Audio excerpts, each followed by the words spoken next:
Sababu liali wanasema mkuko lwalero n'atanyoma Ssaabasajja muddize w'emirundi gyonna mukagawaze emirundi gyonna bakwa kitange waliwo bimwe bawanike emikono tukwebaze baganye tunula buli atawandise mukono gumugyeko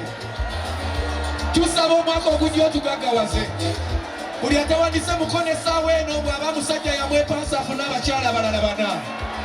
kubira Katonda wane kabaka waffe akalulu ak'amaanyi.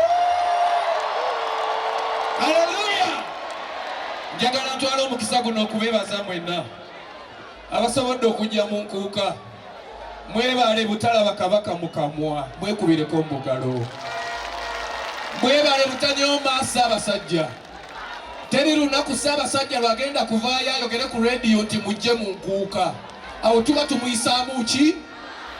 naye ffenna tukimanyi ekimuleeta n'atuula mu ntebe wali okutuula bali eddoboozi lye aba bagambye mujjeewa twatuula tumanyi Ssaabasajja tebamulaba muki bw'abazza okutulabako mujje tumulabe mujje tumubugirize naye lyessanyu lye lwatulabako nammwe lwe mukola ki abasobodde okujja ne mutamunyooma mwekubira obugalo n'akaluulu ak'amaanyi.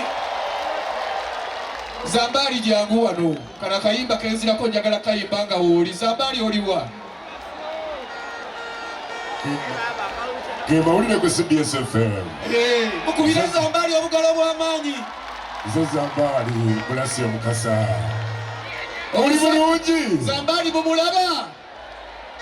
Zambaali abennansana mu bikole nze bye byange ebyo tugende maaso